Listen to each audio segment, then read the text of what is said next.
So I went to the page, the wonderful page that was of who was promoted, tenured and promoted. And whenever I see a page of pictures, I always count them. Okay, count. So wait a moment. So there's 41 people who got tenured or promoted at UAF last year. 16 women, 25 men. But if you break it down to associate and full, 13 women were tenured and promoted to associate and 13 men. So that's pretty even. But as you saw when Jane asked, please stand up if you've been promoted to full, 3. 3 women out of 15. 12 guys and 3 women. I called Cindy Owens in the CLA Dean's office, and she said, and I said, how many full professors are women in CLA? 4. Arguably the college with among the most women, maybe CRCD and CLA, right? In 2003, when I wrote the rationale for this committee, there were 10 women in full professors in CLA. So I don't think this is a pipeline issue. I realize that the numbers in CLA are small and probably not statistically significant, but it seems to me in the 30 years I've been here that we've been hiring women at roughly the same rate that we're hiring men. We obviously promote them, tenure them at roughly the same rate, and then something happens. And the question is, what happens? We lose women, I don't want to say lose women. The academy loses women. Women somehow fall out. Either they leave, and sometimes they do, and often they do, or they get stuck at associate. So I think we need to really think about what's happening and what we want to do and remake the academy to fit us. We know certain things. We know, for example, the tenure clock and the biological clock tick along in tandem. I took 1 week off when I gave birth. I took 1 week off. I had not accrued enough sick leave to take more than that. This shouldn't be a decision we have to make. We shouldn't have to choose between, are we going to work? Are we going to have a family? We're a culture that believes in families. That group that goes through the academy and gets promoted in tenure fastest are married men with children. That group that goes slowest, what do you think? Married women with children. Now, part of that's not the academy's fault, of course. Part of it is the culture, if you will, so that women still are basically responsible for the home and the family. So partly, those of us who have male partners have to work on that. But that's only part of it.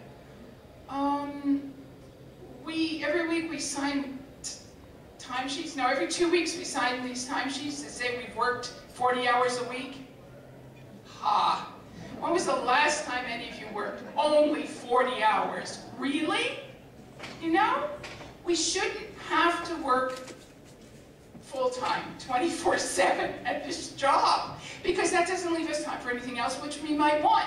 And it may be that some women are saying, I don't want to do that. I don't want to have to make that decision. I don't want to be forced and into choosing one or the other, or waiting, or what have you. There are some things that seem to me pretty obvious. One is, it seems to me if a woman goes on maternity leave, the tenure clock should be stopped automatically. She shouldn't have to ask. There's other things we can do. We have flexible workloads. We should, I think, be able to work on those, manipulate those, maybe sometimes working only 30 hours, which would probably only be about 60 instead of 80. maybe part-time jobs or half-time or shared jobs. We should think about using these workloads more creatively in ways that work for us. But then, and that's the flip of it, and it's a very important flip of it, we need to educate promotion and tenure committees that this is the reality. If a woman stops the tenure clock because she's on maternity leave, somebody shouldn't look and say, oh, but she's been here, she should have. If we only work 30 hours, nobody should say, oh, but she's been here, she should have. When I came up for one promotion, I don't remember which one it was here though, one of the men on the committee looked at my vita and said, oh, she got her degree in 1975. She should have, in that whatever 10 or 15 or 20 years or whatever it was, she should have done more than but obviously she hasn't been doing anything. Well, in that intervening period, I taught at 5 different institutions in 2 different continents. I had part-time jobs, full-time jobs. I had a job at UAA where I taught 4 courses a semester and had no research component. Why should that tally in to the time since I got my degree? So we need to educate the committees to be more receptive to this, it seems to me. I'm not sure. Wait, I wrote stuff down to see. Let me see if I forgot anything. What? Well, we do need daycare. We need not just daycare. We need dependent care. You know, if you have parents or spouses or partners or something like that, this should be more flexible of course, for sure. The other thing is that we need to think, I mean, seriously, what I've said so far is fitting us into the male pattern. And I admit it, I'm a second-wave feminist. And we thought that if we were just treated equally with men, that everything would fall in place.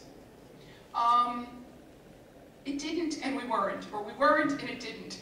But I think now, in the intervening time, that maybe, and this comes back to re-knitting, if you will, restitching the academy, we need to think about changing it because it doesn't work for us.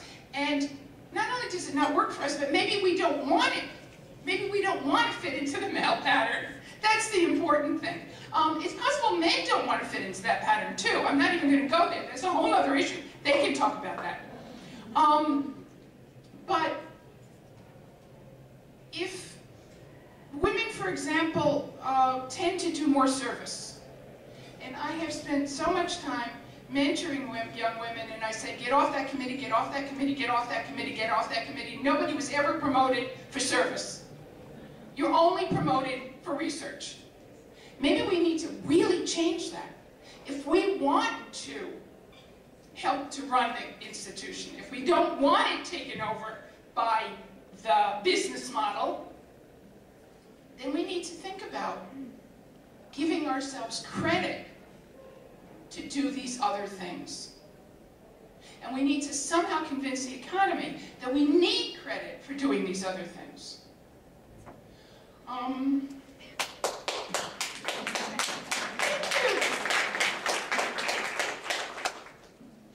The other thing that I know from mentoring women is that we have this tendency to want to be perfect before we go up. Before a woman goes up, well, we have to go up for tenure, but from associate to full, we want to make sure every I is dotted and every cree is crossed. T is crossed several times over. The guys don't do that. They just go up.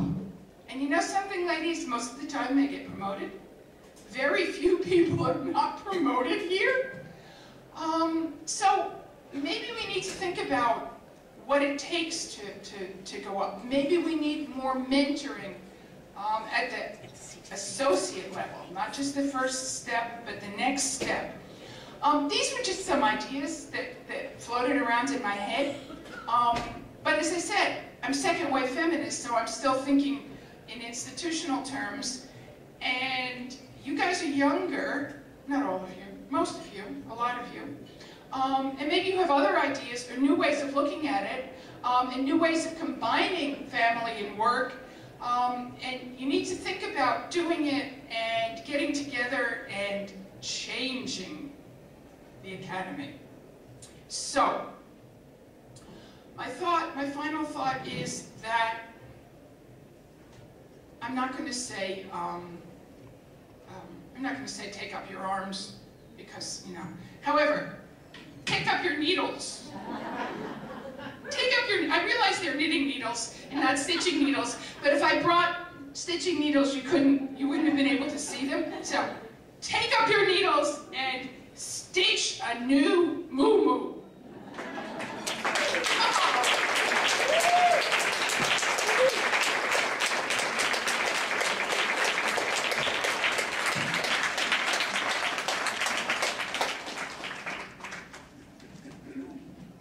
Thank you, Carol. That was awesome. I'm going to start stitching in a sec. So that kind of concludes our program. There's the ice cream sundae bar back there to the south. So please enjoy and mingle. Thank you very much for coming.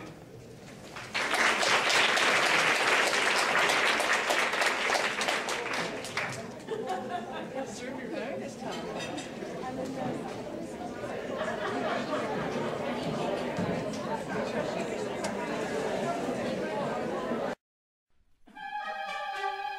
Thank you.